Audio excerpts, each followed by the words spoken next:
The Poem of the Man God, the second year of the public life. Chapter 260. Jesus to Johanan's Peasants. Love is obedience. 23rd of August, 1945. It is not yet daybreak. Jesus is standing in the middle of Doris's ruined orchard. Rows of withered or withering trees, many of which have been felled or uprooted. Around him there are Doris's and Johanan's peasants and the apostles, some standing, some sitting on the felled trunks. Jesus begins to speak. Another day and another departure, and I am not the only one who is leaving. You are departing as well. If not materially, morally, as you are going to another master. You will thus be joined to other good and pious peasants, and you will form one family, in which you will be able to speak of God and of his word, without having to resort to subterfuges to do so. Sustain one another in your faith, help one another, bear one another's faults, and edify one another. That is love. And you heard from my apostles last night, although in different ways, that love is salvation. Simon Peter, with his simple, kind word, made you ponder how love changes your heavy nature into a supernatural nature, how a man without love may become corrupt and corrupting, like a slaughtered animal that is not cooked, or he may become useless like wood rotten with water that will not burn in a fire. And how love makes a man live in the atmosphere of God, and thus he comes out of corruption and becomes useful to his neighbor. Because, believe me, my dear children, love is the great strength of the universe. I will never tire telling you, all the misfortunes on the earth come from lack of love. Beginning from the death and diseases caused by the lack of love of Adam and Eve for the Most High Lord. Because love is obedience. He who does not obey is a rebel. He who is a rebel does not love him against whom he rebels. Where do other general or particular misfortunes come from, such as wars or the downfall of contending families? From selfishness, which is estrangement, and the ruin of welfare through God's punishment follows the downfall of families, because God sooner or later will strike him who lives without loving. I know that it is rumored here, and because of such rumor I am hated by some, looked at with fearful hearts by others, or invoked as a fresh punishment, or tolerated for fear of a punishment. I know that it is rumored here that it was my look that made these fields cursed. It was not my look, but the punished selfishness of an unjust and cruel man. If my eyes were to scorch the land of all those who hate me, very little green would be left in Palestine. I never avenge myself for ill will manifested towards me, but I hand over to the Father those who stubbornly persist in their sin of selfishness towards their neighbor and sacrilegiously deride the precept of love. And the more one endeavors to persuade them to love by means of word and suitable deeds, the more cruel they become. I am always willing to raise my hand and say to a repentant soul, I absolve you, go in peace. But I will not offend love by agreeing to inconvertible harshness. Always bear that in mind, to see things in the right light and disprove tales which are always different from the truth, whether they are told out of veneration or angry fear. You are changing master, but you will not be leaving this land, to take care of which in its present state seems madness. And yet I say to you, do your duty on it. You have done it so far for fear of cruel punishment. Do it also now, although you are aware that you will not be dealt with as in the past. Nay, I say to you, the more humanely you are treated, the more diligently and cheerfully you are to work, to return humanity through your work to those who grant you humanity. Because while it is true that masters are obliged to be humane to their subordinates, remembering that we are all of one race, and that every man is born nude in the same manner, and dies putrefying in the same manner, whether he is rich or poor, and that wealth is not the work of those who possess it, but of those who either honestly or dishonestly have amassed it for them, and that one is not to be proud of it or make use of it to oppress other people.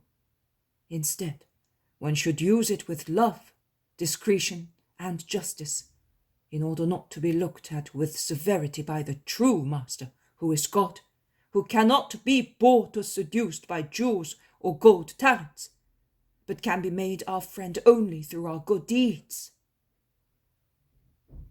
Because while all that is true, it is also true that servants are obliged to be good to their masters. Do the will of God, who wants you in your humble condition, with simplicity and goodwill.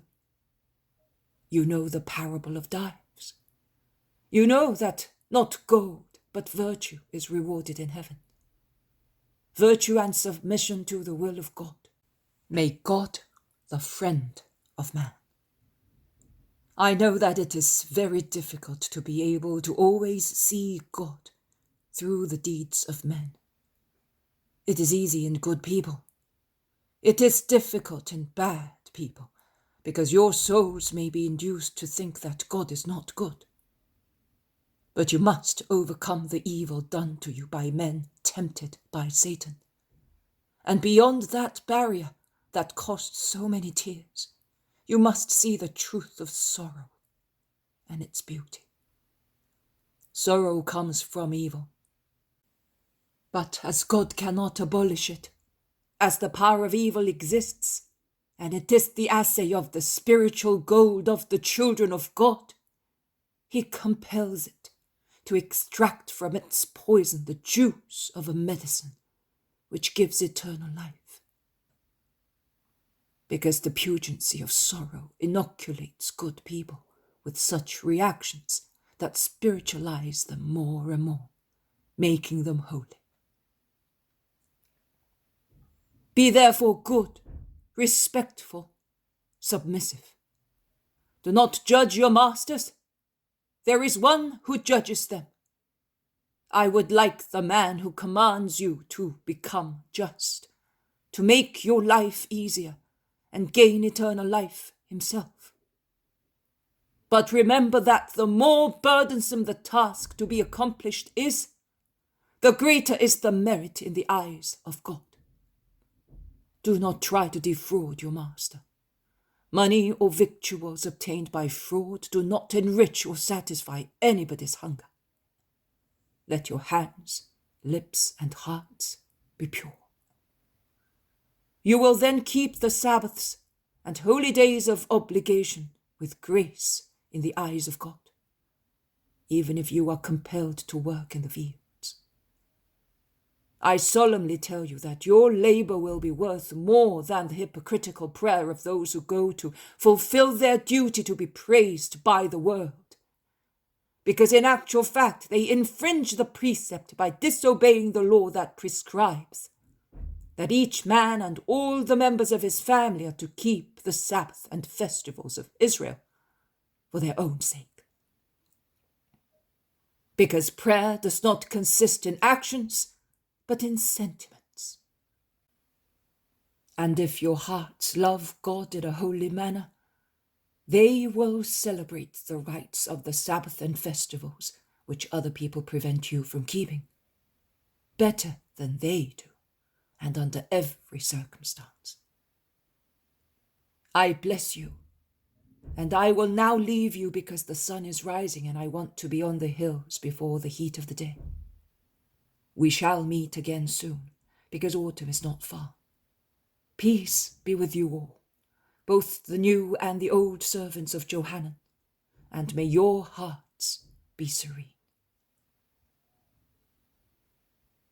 And Jesus sets out, passing through the peasants and blessing them one by one. Behind a large withered apple tree there is a man half hidden. But when Jesus is about to pass by, pretending he has not seen him, the man jumps out and says, "I am Johanan's steward. He said to me, 'If the rabbi of Israel should come, let him stop in my fields and let him speak to my servants. They will do more work for us because he teaches only good things.' And yesterday he wrote to me, informing me that, as from today, they," and he points to Doris's men, "are with me, and these fields belong to Johanan. And he says, if the rabbi should come, listen to what he says and act accordingly. Let no calamity befall us. Load him with honors, but see if you can get him to revoke the curse on the land. Because you must know that Johanan bought it out of spite, but I think he already regrets it. It will be a great achievement if we can turn into grazing ground." "Did you hear me speak?" "Yes, master." "You know, then, how to behave, both you and your master, to have God's blessing. Tell your master, and as far as you are concerned, moderate his orders, because you know how burdensome in actual fact is the work of a man in the fields, and you are well liked by your master. But it is better for you to lose his favor and your position rather than lose your soul. Goodbye." "But I have to honor you." "I am not an idol. I do not need interested honors to grant graces. Honor me with your soul, by practicing what you have heard, and you will serve God and your master at the same time." And Jesus, followed by the apostles and the women, and then by all the peasants, goes across the fields and directs his steps towards the hills, greeting everybody once again.